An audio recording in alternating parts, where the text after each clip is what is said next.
Hi guys, Mr. Jones here with Putnam County 4-H, and we're missing you guys in 4-H clubs at schools. And usually in March and early April, I'm talking with fifth graders about the role of genes or genetics to kind of tie in with what you're learning about genetics and science in your school classrooms.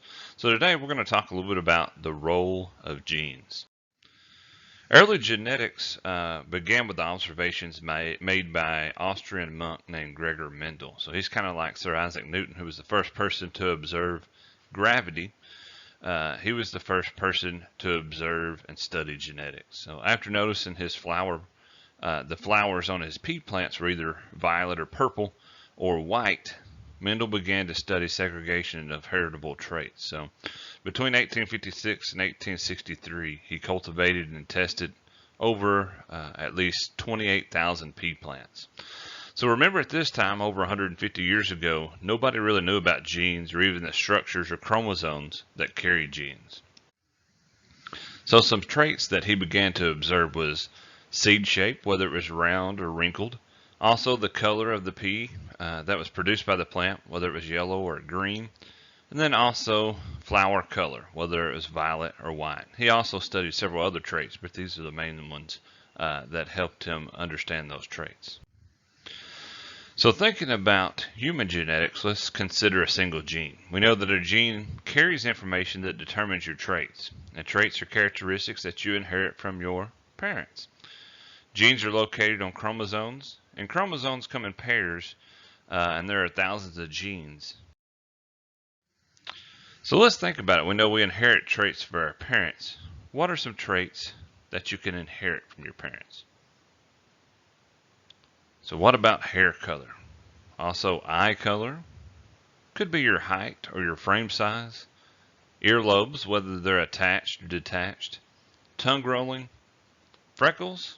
And even curly hair. That was one thing I was very jealous of my brother's curly hair when I was younger, because he had really nice long curly hair back in the 90s, and I was stuck with straight hair. So even amongst your brothers or sisters or other siblings, some of the traits that you inherit from your parents will be a little different. For instance, my daughter has blue eyes and my son has green eyes. So thinking about that, I'm an animal scientist by my degree that I got in college, so I did a lot of studying of animal genetics. So when we think about animals, do they possess traits that they can inherit from their parents as well? Well, of course they do. So what are some of those physical characteristics found in animals? Just to name a few would be coat color or pattern, size of the animal, and also could be presence or absence of horns. So coat color, we do that a lot. We select for coat color in our companion animals, our cats and dogs. For instance, we have white poodles and apricot poodles and black poodles. For size of animal, we have teacup and miniature and standard poodles.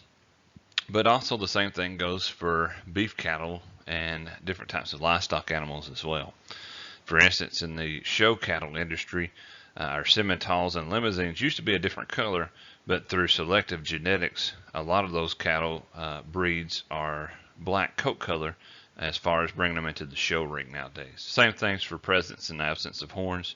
A lot of our dairy breeds of cattle had horns originally, and over the generations, we've selected for those genetics for the absence of horns so that they don't have them. So going back to thinking about human genetics for just a second, in humans, a cell's nucleus contains about 46 individual chromosomes that's divided into 23 pairs. Half of the chromosomes come from mom and half come from dad. So if we look up here in the top right hand corner, we see the human karyotype representing the 23 pairs of chromosomes in a male. So if you'll notice, the 23rd pair is that X and Y chromosome. Down at the bottom, you see the detailed structure of a chromosome. And if you look there at the gene, that's a segment of DNA that codes for a specific trait, like your eye color, your hair color. And through a lot of scientific developments over the last 10 years, we've been able to go in there and select for certain genetic defaults. For instance, one of the scientists that first fully mapped the human genome is now studying a way to go in there and code for your DNA and to possibly in the future help cure congenital or inherited diseases or health conditions and maybe change that. So there's lots of things that you'll see develop scientifically with DNA and genes as we move forward in the future. So let's get a few definitions out of the way so we can kind of understand what we're looking at today. First is an allele, and that's a discrete version of the same gene. We'll talk about that in just a second. Genotype is the genes of an organism for a specific trait. So for instance, eye color, and the phenotype would be the physical appearance of that trait in an organism, an animal, a human.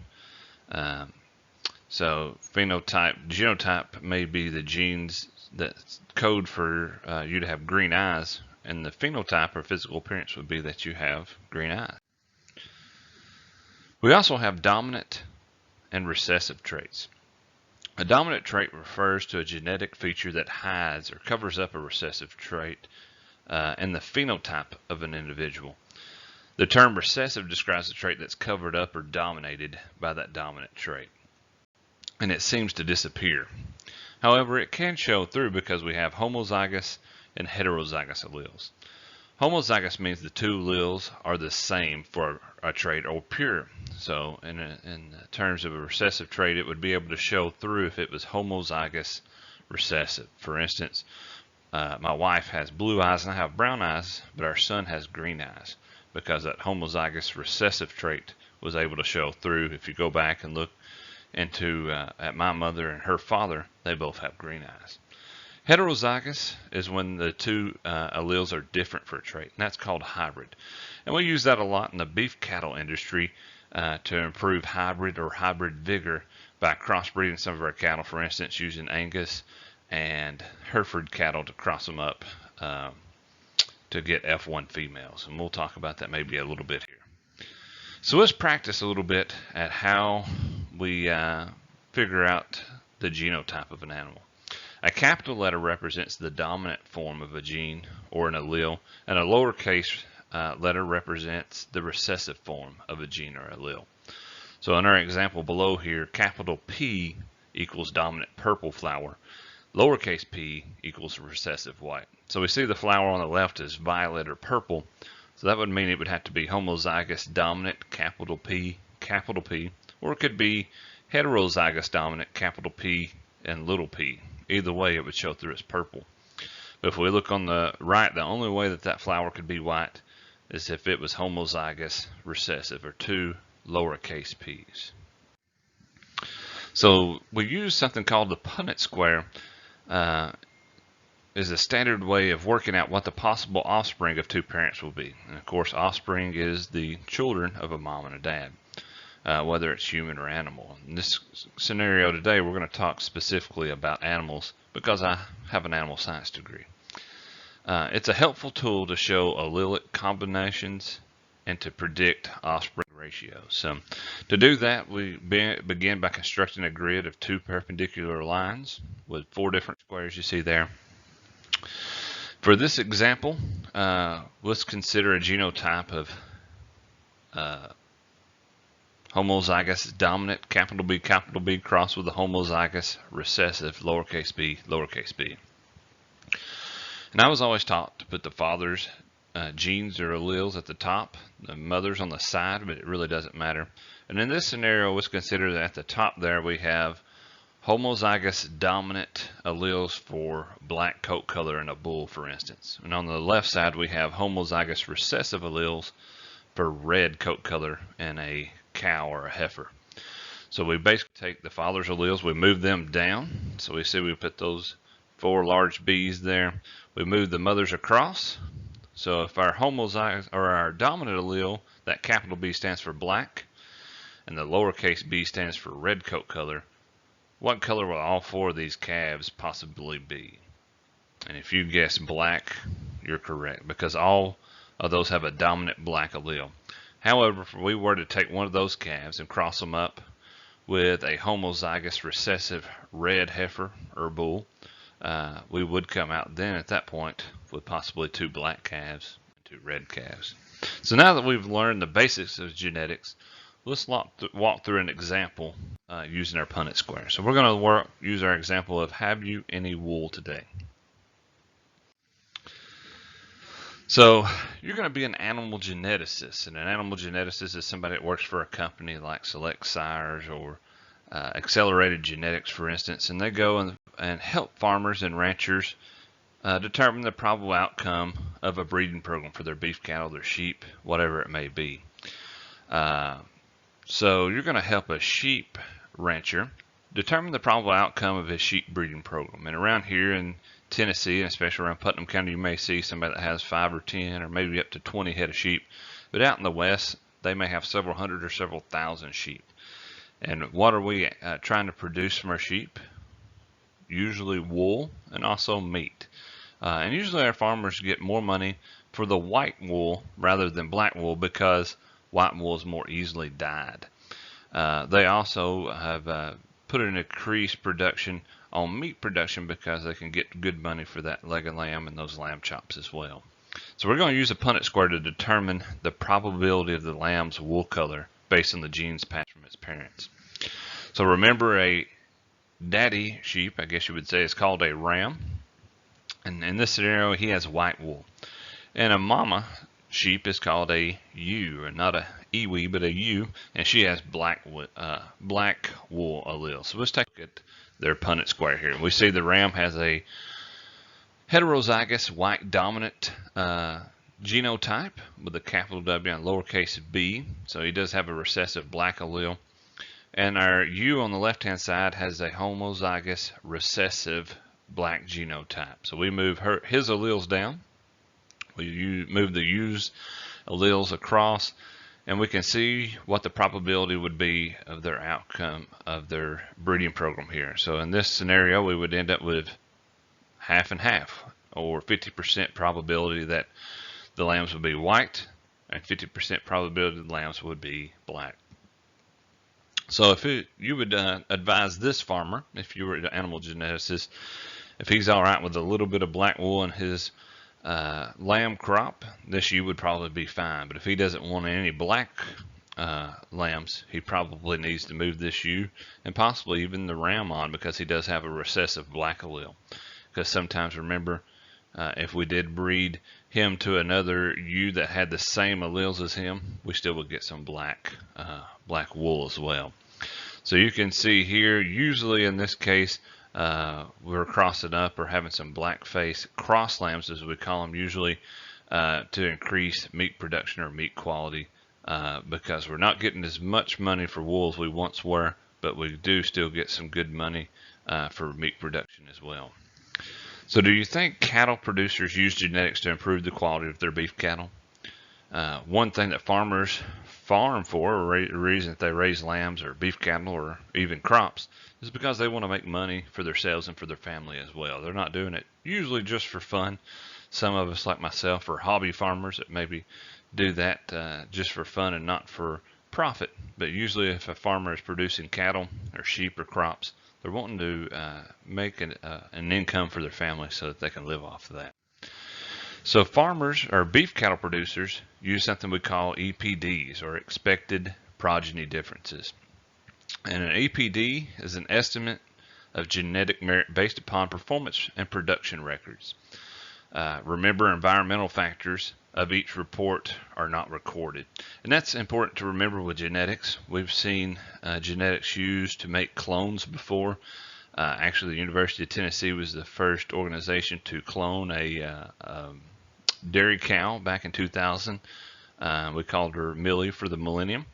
They've cloned sheep and lots of other things. Even some famous barrel horses have been cloned. They didn't come out as good as the original horse because they didn't have the same environmental factors. So with genetics, environmental factors do play a large role. EPDs are used not only in cattle but also in sheep and pigs and goats now as well. And they're used in lots of different ways. So ranchers use EPDs to improve the genetic quality and also the production of milk, of meat, and those different things for their herd. So what do EPDs measure and why are they important? So one important thing with beef cattle is birth weight or calving. It's important because lower birth weights keep the cows from having to give birth to large cows, which keeps the farmer from having to pull calves or even possibly losing the calf or the cow. And this is very important in first calf heifers that's having their calf for the first time. We do like to have nice size calves, but it's a lot nicer for those farmers to not have to get up in the cold of the night and go out and pull calves. And it's a lot easier on our cows as well.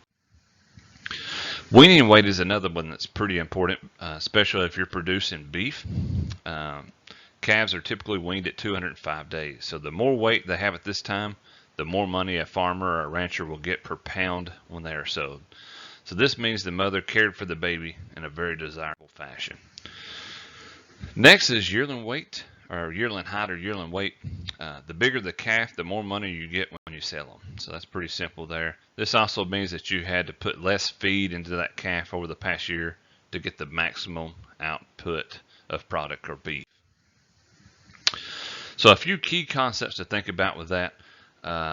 EPDs used for beef cattle now also have genomic enhanced EPDs. That means that we actually do take a DNA sample and send it off.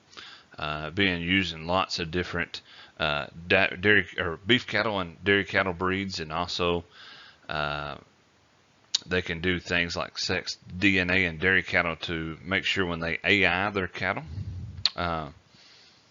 that they actually end up getting all females, so that they can have other cows to go back and replace the cows that are being taken out of the milking herd, so they can continue on with a good production of milk in their herd. So I have had some 4-H'ers in the past that have went on and graduated colleges and are now an animal geneticist. And animal geneticists are pretty important for our farmers because they study the genetic makeup of animals, and they can help farmers and ranchers select and promote desirable traits in their animals. As animals improve, they're better enabled to provide more meat, milk, and eggs for our diet, and higher quality products as well.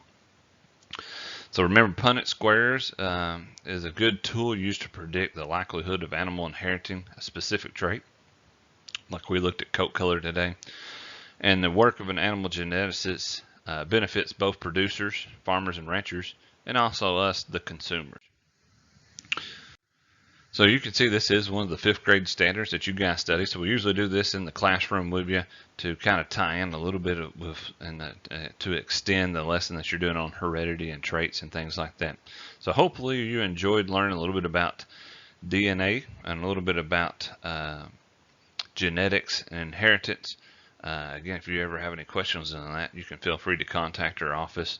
We will be back in touch with some more videos throughout next week, and also with some updates about upcoming livestock and horse events, and also things like our 4-H camps. So hopefully you guys are having a good time at home, and we hope to see you all very soon.